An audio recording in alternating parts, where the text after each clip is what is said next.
Hello Leo, Sun, Moon Rising and Venus Signs. Kamusta kayo? Sana po ay nasa mabuti kayong kalagayan. Welcome back po sa Star Tarot. At kung bago kayo rito, welcome din po kayo. Please subscribe, like, share my videos, and leave me a comment kung nakaresonate kayo. So, first card ninyo, stillness. Ayan. So, maaaring kailangan ninyo ngayon na magdilay-dilay, magmuni-muni, magpahinga kasi baka matagal na kayong hindi man lang nakakapagbigay ng oras or panahon sa sarili ninyo na makapagpahinga.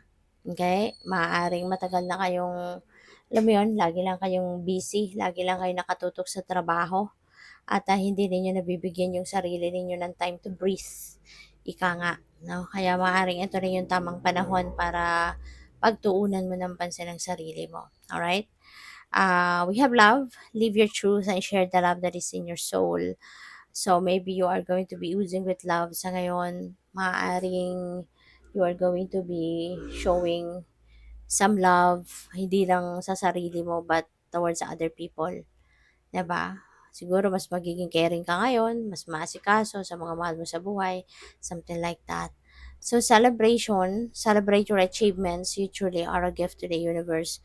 So po pwedeng meron mga celebrate kayo. You know, maaaring may mga selebrasyon kayong gagawin sa ngayon. Meron kayong mga achievements, accomplishments na makakamit sa ngayon. Kaya good luck and congrats sa'yo. Okay? So, tignan natin kung ano pa ang ganap, ano pa ang mga messages para sa'yo.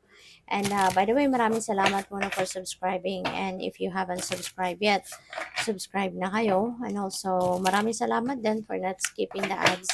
Malaking bagay yan sa akin. And also, please click the join button sa baba ng video kung gusto niyo na mag-join kayo sa membership. Okay? Salamat po.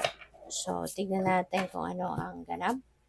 We have death energy. Ayan. So, this is good, no, Leo? Kasi transformation ito eh. Transformation energy. This is a change energy. So, meron ditong magbabago, magaganap. Pero mga pagbabagong mangyayari dito sa buhay ninyo. And this is something no, that you've been working on. Maaari kasi na may napapansin ka sa sarili mo na kailangan ng baguhin. Maaaring nabobore ka na dyan, no, na yan ang meron kayo. Hindi ka na natutuwa, hindi ka na masaya, kaya gusto mo nang baguhin, tanggalin yan sa buhay mo.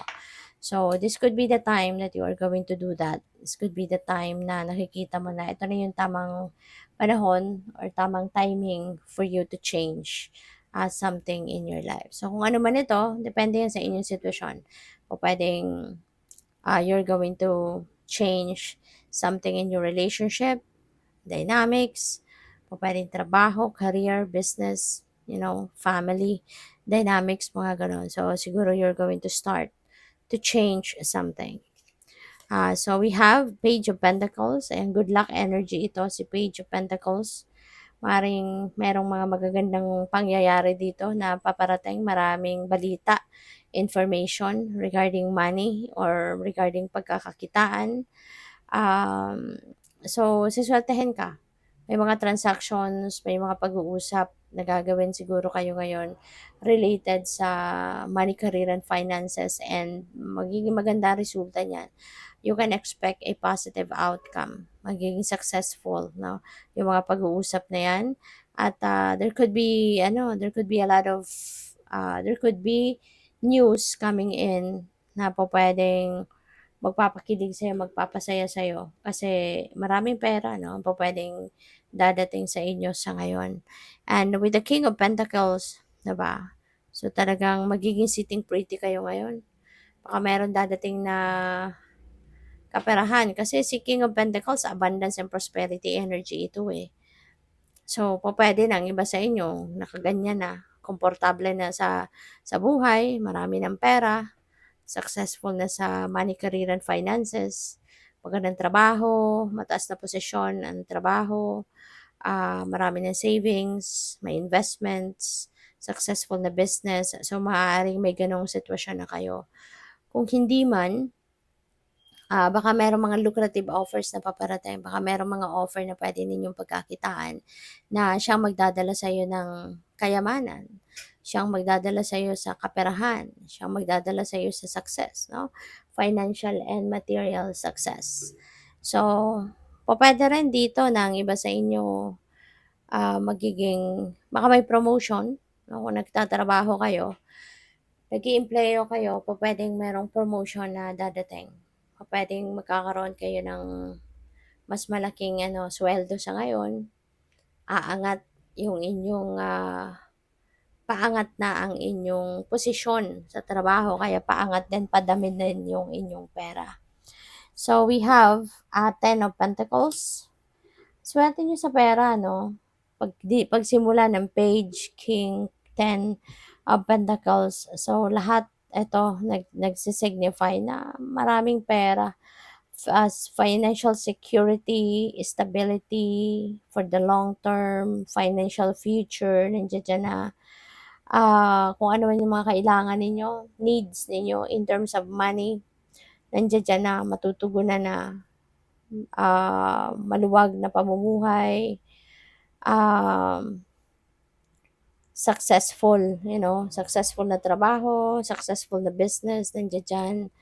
So, in other words, ano ka na ready ka na for the future. Kahit kayo, masasabi mo na kahit kailanman kayo mangangailangan ng pera, hindi lang ikaw pati yung pamilya mo. Kung kailanman kailanman ninyo kailangan ng pera, meron kayong paghuhugutan. So, in other words, parang wala kayong magiging problema na pagdating sa pera. Kasi meron kayong pagkukuhanan. So, this is really, really good. No?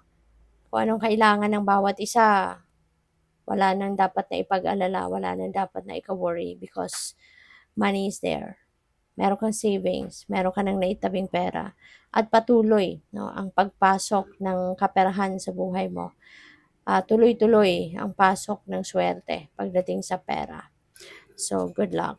So, we have Queen of Cups. Ayan. And maybe because, magaling yung there is someone, a woman in your life na magaling siguro mag-manifest, no? Magaling mag-manage ng pera, 'di ba? Very responsible na tao na siyang sumusuporta sa iyo, siyang tumutulong sa iyo na ma-manage mo ng mas maayos ang inyong kaperahan. So, pwedeng you have someone like that.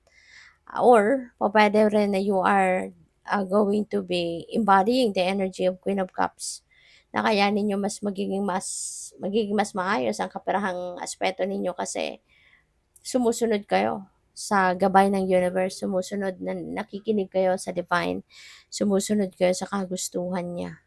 Diba? Kasi si Queen of Cups, very intuitive, very sensitive. So, yun, maraming guidance ang binibigay sa ng divine and you are following what the divine is telling you. Kaya mas maging successful kayo kasi sumusunod kayo sa gusto niya. Ibe-bless ka ng mas marami pa. Diba? So, congrats, good luck. Thank you for watching. Love and light. Namaste.